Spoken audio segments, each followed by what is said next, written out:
A terrible tragedy happened yesterday night involving a Chicago police officer.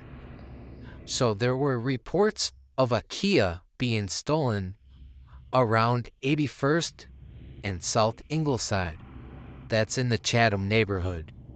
So yesterday, Monday, November 4th, 2024, Chicago police responded to the call around the address I just stated above. That's when police arrived and seen the car that was supposedly reported stolen. So they approached the car and seen 3 people in the car moving around. So the officer said, "Stop moving, put your hands up, follow commands." But sadly, out of nowhere, while the police officer was saying that, the driver of the car started shooting at police with a switch. I know most people know, but a switch is very hard to control. Sadly, he struck the police officer. I think the officer name was Enrique Martinez.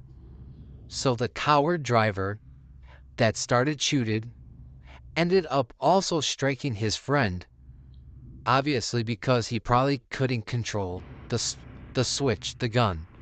Anyways, Officer Martinez was rushed to the University of Chicago, where sadly, upon arrival, he was pronounced deceased.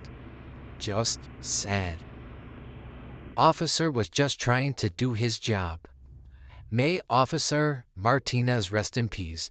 He was 26 years old. The suspect was caught by police.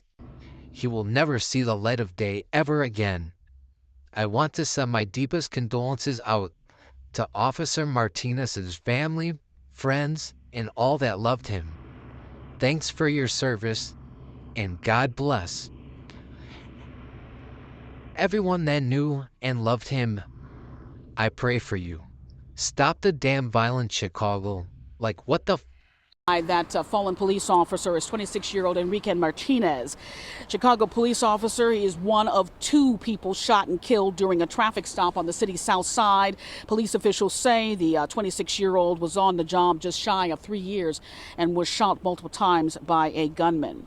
Now, police say the deadly encounter happened around 8 o'clock last night in Chicago's East Chatham neighborhood near East 80th and South Ingleside Avenue. Chicago police officials say the officers had stopped the vehicle with 3 people inside. Investigators say it was as the officers approached the car that someone inside fired shots, striking another person inside the vehicle who was also killed. At this time, we know that there was one officer that discharged his weapon at the scene. Those officers' weapons are still being looked at right now.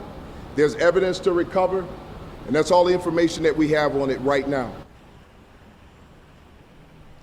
Authorities say the suspected shooter tried to get away, driving away from the scene and hitting one of the other police officers in the process.